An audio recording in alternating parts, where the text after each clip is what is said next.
ప్రపంచం నల చెలుగుల్లా విస్తరించి ఉన్న తెలుగు వ్యాపార నిర్వహణ సమర్థత ప్రవాహాన్ని ఆంధ్రప్రదేశ్ సిరుల పంటకు జీవధారగా మార్చడానికి నిరంతరం శ్రమిస్తున్న తెలుగు వెలుగు నవ యువ రాజకీయ మేరునగం ఆంధ్రప్రదేశ్ ఐటీ శాఖ మాత్యులు శ్రీ నారా లోకేష్ గారిని తెలుగు వ్యాపారవేత్తలు కరతాళ ధ్వనుల మధ్య ప్రసంగానికి ఆహ్వానిస్తున్నాము.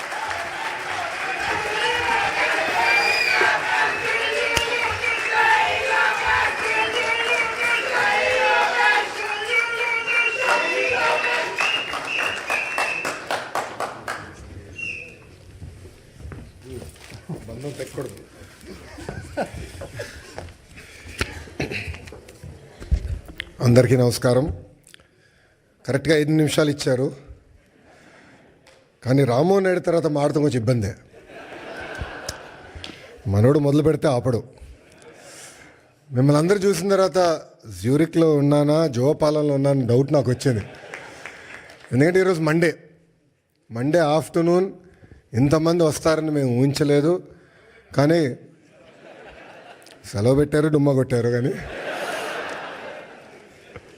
ఈరోజు గౌరవ ముఖ్యమంత్రి చంద్రబాబు నాయుడు గారు ఏం చెప్తారని వినేదానికి పెద్ద ఎత్తున ఇక్కడ తరలి వచ్చిన యూరోప్ ఎన్ఆర్ఐ టీడీపీ సభ్యులందరికీ పేరున నా హృదయపూర్వక నమస్కారాలు.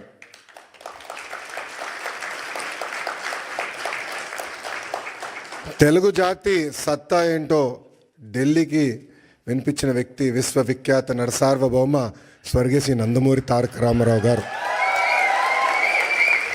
తెలుగు జాతి సత్తా ప్రపంచానికి వినిపించిన వ్యక్తి మన ప్రీతమ నాయకుడు చంద్రబాబు నాయుడు గారు. చంద్రబాబు నాయుడు గారు ముఖ్యమంత్రి అయినప్పుడు కరెక్ట్గా నేను 8th క్లాస్లో ఉండే. నాకు ఇప్పుడు కూడా ఆ 10 సంవత్సరాలు 94, 95 నుంచి 2004 వరకు మనం ఒకసారి చూస్తే ఒక్క ఫోటో సమ్మప్ చేస్తుంది ఆయన పరిపాలన. న్యూయార్క్లో వర్షం పడుతున్న సమయంలో ఆయన చేతిలో ఒక ఫైల్ పెట్టుకుని, చంకులో ఫైల్ పెట్టుకుని బ్యాగ్ మోసుకుంటూ నడుస్తూ ఉంటారు ముఖ్యమంత్రిగా. ఆనాడు ఆయన విజన్ 2020 అంటే చాలామంది ఎగతాళి చేశారు. కానీ ఈరోజు తిరిగి వెళ్ళి హైదరాబాద్లో చూస్తే ఆయన చెప్పిన ప్రతి మాట ఈరోజు నిజమైంది.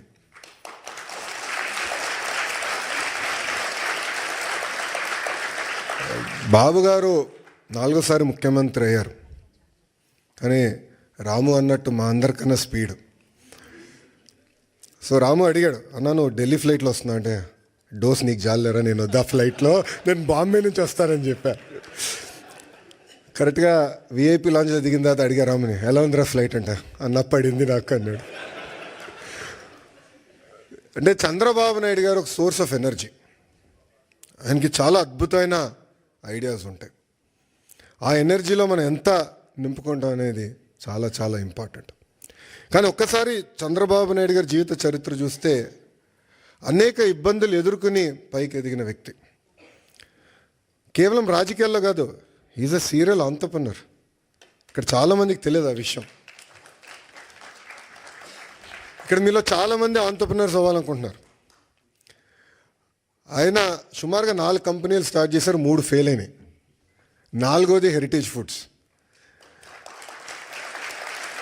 3 ఫెయిల్ అయినాయని ఆయన ఏనాడు బాధపడలేదు, ఇబ్బంది పడలేదు, ఇంట్లో పడుకోలేదు. 80% సక్సెస్ అవ్వాలని ఆయన వెళ్ళారు. రాజకీయాల్లో మనం చూసాం, ముఖ్యమంత్రిగా దేశం మొత్తం ఆయన వైపు చూసే విధంగా నాయకుడిగా ఆయన ఎదిగిన. రాజకీయాల్లో హైస్ ఉంటాయి, లోస్ ఉంటాయి. ఆయన ఎప్పుడూ ఆయన హైని లో ఎటు తీసుకున్నారు అట్టనే తీసుకున్నారు. వాస్తవంగా మాకు లోయెస్ట్ పాయింట్ బాబు గారిని అరెస్ట్ చేసినప్పుడు, బహుశా ఇక్కడున్న అందరు కూడా అది మన జీవితంలో లోయెస్ట్ పాయింట్. నేనున్నాను అక్కడ, నేను చూసా. ఆయన ఎక్కడ అధైర్యపడలా. చూశారు, జడ్జి వైపు కూడా నవ్వుతా చూసి నడుచుకుంటూ వెళ్ళారు. ఎక్కడ అధైర్యపడలా. 52 రోజులు ఆయన బంధిస్తే మేము వెళ్ళేవాళ్ళం ములాఖాత్కి. మళ్ళీ అక్కడ కూడా మాకు అక్షంతలు పడేది. మొత్తం ఆయన చదివేసేవారు డాక్యుమెంట్లు, నోటింగ్స్తో సహా మాకు చెప్పారు, ఇక్కడ మీరు వీక్గా ఉన్నారు, ఇక్కడ చూసుకోండి, ఇక్కడ జాగ్రత్తగా ఉండండి. ఎప్పుడు అధైర్యపడలా.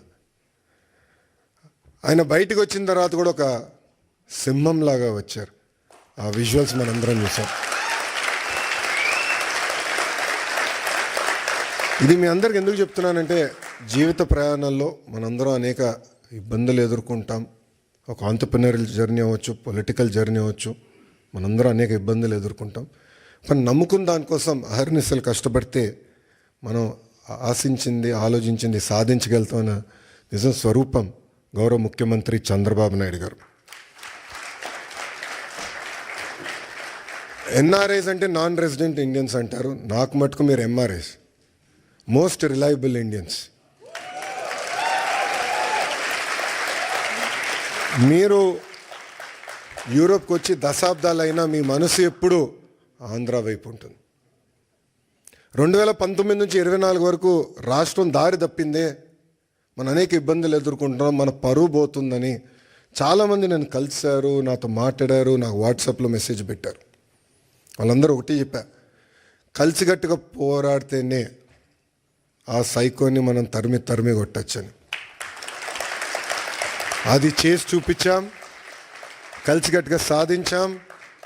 93% కాదు రాము, 94% సీట్లు మనం గెలిచాం, 1% తగ్గించాం. అది మనందరి కృషి. ఆ 5 సంవత్సరాల్లో ఇక్కడున్న మీ అందరి సహకారంతో అనేక సంక్షేమ అభివృద్ధి కార్యక్రమాలు కూడా మనం చేశాం. అమరావతి ఉద్యమం కానివ్వండి, దాని తర్వాత ఇప్పుడే చూపించినట్లు యుక్రెయిన్లో తెలుగులు ఇరుక్కుంటే వాళ్ళని తిరిగి భారతదేశానికి తీసుకొచ్చి బాధ్యత తీసుకున్నాం.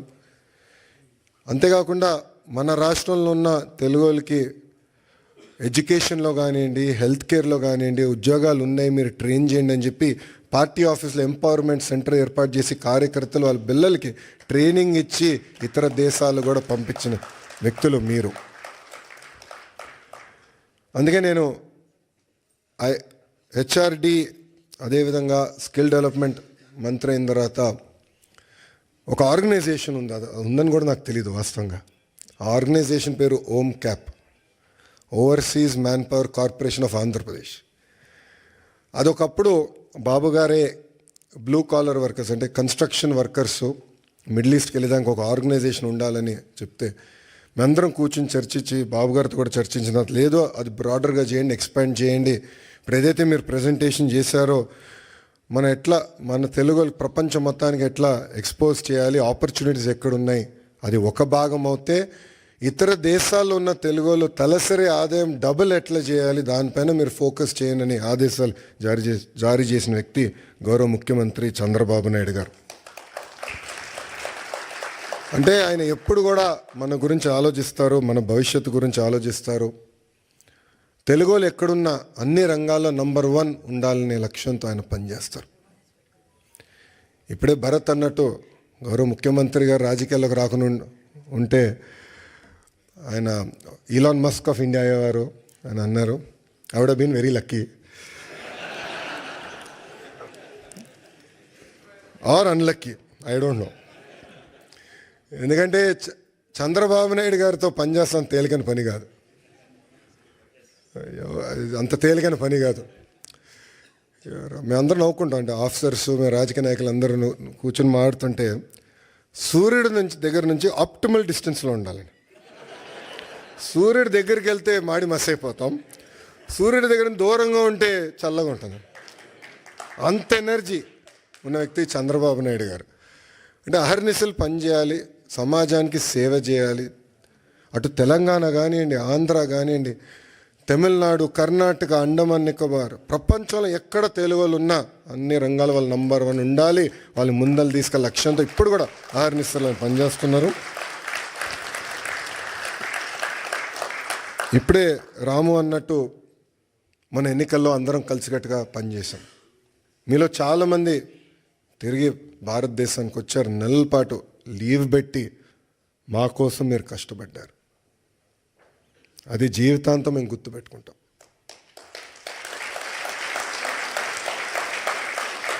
ఎందుకంటే మీరందరూ ఇక్కడ ప్రొఫెషనల్స్గా ఉన్నవారు, ఇలా ఆంటర్‌ప్రెన్యూర్స్ చాలా తక్కువ మంది ఉంటారు. సో ఒక 2 నెలలు 3 నెలలు ఆఫ్ తీసుకుని వస్తాం అనేది తేలికైన పని కాదు, కానీ మీరు వచ్చారు. ఇప్పుడు అదే స్ఫూర్తి, అదే ఎనర్జీ రాష్ట్ర పునర్నిర్మాణం కోసం మనం పెట్టాల్సిన అవసరం ఉంది. అసలు పరిస్థితులు చాలా దారుణంగా ఉన్నాయి రాష్ట్రంలో. ఫైనాన్స్ సెక్రటరీ గారు ఇప్పుడే కరెక్ట్ టైం బయటకు వెళ్ళారు ఆయన. మన ఫీ రీయింబర్స్మెంట్ విషయంలో ఫీ రీయింబర్స్మెంట్ మనం చెల్లించాలి, చాలా ఆలస్యమైందంటే